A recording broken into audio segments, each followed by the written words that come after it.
नमस्कार बच्चों, मैं डॉक्टर रश्मि गोगराई सरकार वेदांता के CSR इनिशिएटिव कक्षा में आपका स्वागत करती हूँ। इसके टेक्निकल पार्टनर हैं मिशन ज्ञान। बच्चों, हम पढ़ रहे थे मानव के जनन तंत्र के अभ्यास प्रश्न। आज हम अगला प्रश्न पढ़ेंगे और जल्दी से आप अपनी कॉपी पेन ले आइए जिसमें आप इसे नोट कर रहे हैं। हम अगला प्रश्न शुरू करते हैं। हमारा प्रश्न है, अंडाशय की संरचना स्पष्ट कीजिए।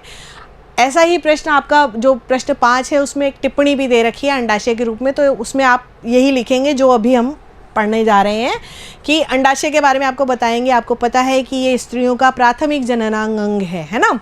और प्रत्येक अंडाशय 1.5 से 3 सेंटीमीटर तथा 8 सेंटीमीटर लंबा होता है और 8 सेंटीमीटर मोटा होता है। और वृक्क के पीछे श्रोणि प्रदेश में ये जो है अंडाशयी नामक आंत्र योजनी द्वारा उदर गुहा की पृष्ठ पार्श्व भित्ति से संलग्न रहता है।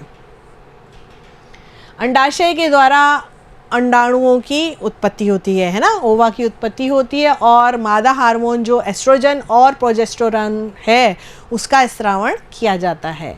और इसकी आंतरिक संरचना का जब हम पढ़ेंगे इसकी आंतरिक संरचना के बारे में, तो आपको इसकी आंतरिक संरचना का एक पूरा इस तरह से ये आपके प्रैक्टिकल में भी आपके पढ़ाया जाता है। आपकी स्लाइड्स जो हैं परमानेंट स्लाइड्स के रूप में इसको पढ़ाया जाता है कि अंडाशय की जो है पूरी उसके बारे में TS के बारे में बताइए कि भाई है ना इसमें क्या क्या होता है। तो उसमें आपको पूरी बात लिखनी पड़ेगी कि इसके अंदर जो है ये देखिए कॉर्टेक्स पार्ट है और मेडुला पार्ट है। 2 पार्ट होते हैं इसमें, कॉर्टेक्स पार्ट और मेडुला पार्ट, ठीक है ना।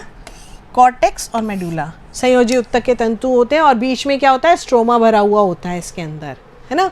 और आंतरिक भाग जो है उसमें संयोजी उत्तक की बनी हुई एक महीन सफ़ेद सी ट्यूनिका एल्बुजिनिया जो है वो कहलाती है। वो कोशिकाएं होती हैं जो कि क्या होती हैं, जननिक उपकला की कोशिकाएं होती हैं।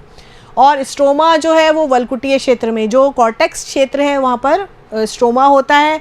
प्रत्यास्थ तंतु होते हैं, अरेखित पेशी। अब इसके लिए अलग अलग आपको प्रत्यास्थ तंतु, अरेखित पेशी तंतु, रुधिरवाहिनियाँ तथा परिपक्वता की विभिन्न अवस्थाओं में अनेक गोलाकार अंडाशयी ग्राफियन पुट्टिकाएँ जो हैं वो मिलेंगी। ये ग्राफियन पुट्टिकाएँ हैं आपकी सारी, है ना। ये फॉलिकल्स जो हैं ये सारी की सारी कैसी आपकी ग्रोथ जिनमें हो रही है, ठीक है। और इसमें जो विभाजन होता है, विभाजन होने पर अंडाशयी पुटक जो है वो क्या करता है, आकार में वृद्धि करता है। इनमें सब में विभाजन होता है ना। ये जैसे प्राइमरी फॉलिकल है छोटा है, देख रहे हैं आप, सेकेंडरी फॉलिकल जो है बड़ा है इसमें, क्योंकि विभाजन हुआ, विभाजन के पश्चात ये बड़ा होता है, ठीक है।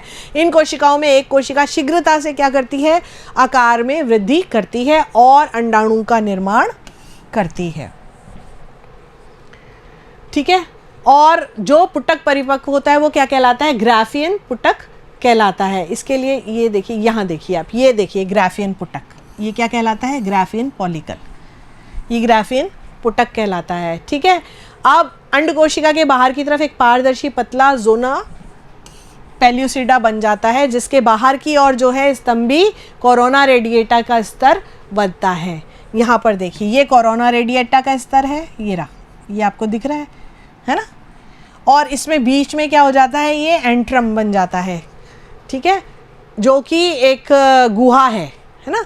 ये देखिए यहाँ पर एक गुहा, पुट्टीय गुहा या एंट्रम का निर्माण हो जाता है जिसमें क्या होता है, एक रंगहीन द्रव, पुट्टिका द्रव, इस पे क्या भरा हुआ होता है, पुट्टिका द्रव भरा हुआ होता है।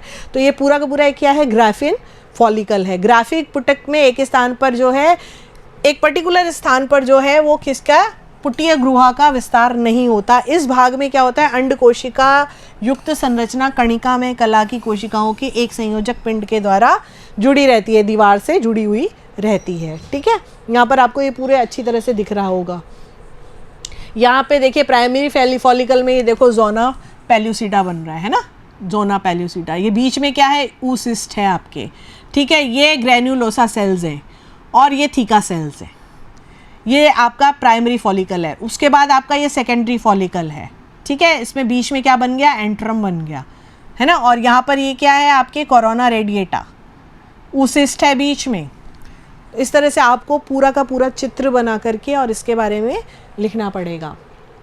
फिर अब ये संयोजक पिंड अंडधर चक्रिका या अंडधर पुंज कहलाता है। ठीक है, जब ग्राफियन पुटक की वृद्धि का अंतिम अवस्था होती है उस समय प्राथमिक अंड कोशिका का प्रथम विभाजन होता है। ठीक है, और ये द्वितीय सेकेंडरी जो है अंड कोशिका में अंडोत्सर्ग होता है। ये देखिए यहाँ पर ये एग बन रहा है, यहाँ पर ये ग्राफियन फॉलिकल है आपका, ये यहाँ पर एग बन रहा है।